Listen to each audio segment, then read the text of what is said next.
সব সময় আল্লাহর কাছে এই দোয়াটা যেন আমরা করি, আল্লাহ কিয়ামতের দিন তুমি আমার হিসাব নিও না,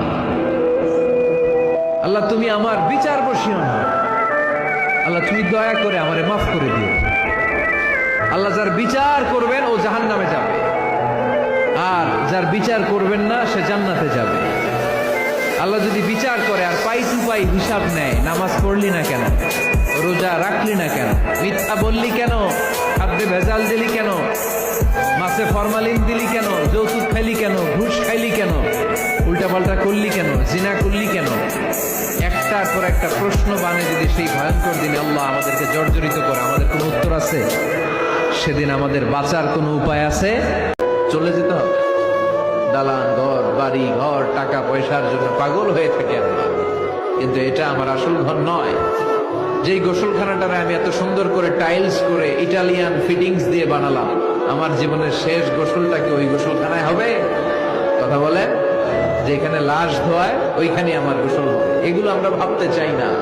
কবরের জীবনটা আসল জীবন। মানুষকে মুহাম্মদ সাল্লাল্লাহু আলাইহি ওয়াসাল্লাম বলছে দাড়ি রাখো, এরা কাটে।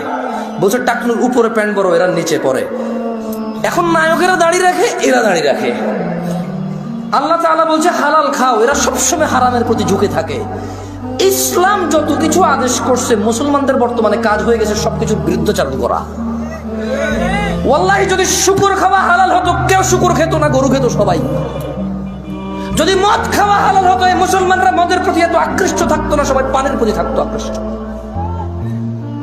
যদি সুদ আর ঘুষ খাওয়া হালাল হতো, তাহলে আজকের যে মুসলমান আমার চোখের সামনে আসি আমরা, আমার মনে হয় এরা কেউ সুদ আর ঘুষ খেত না।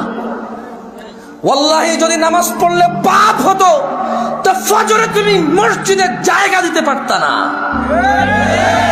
গান শুনলে পাপ হয়, কনসার্টে জায়গা হয় না।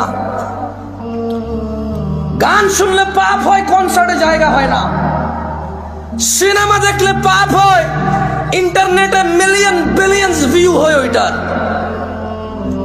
বাবা মায়ের সাথে বেয়াদবি করলে পাপ হয়, কোন সন্তান তার বাপ মায়ের কথা শোনে না।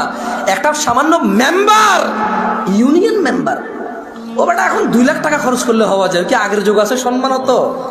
আমি রাজনীতি বক্তব্য দিচ্ছি না, ফ্যাক্ট বলতেছি। আমার একটা জিনিস বিবেচনা করে দেখলাম, যত কিছু আল্লাহ তাআলা করতে বলেছে তত কিছু আমরা অনীহা করি।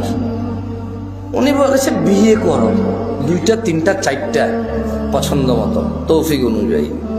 আমরা প্রেম করি 2টা 3টা 4টা সিম দিয়ে। আপনি দেখেন উনি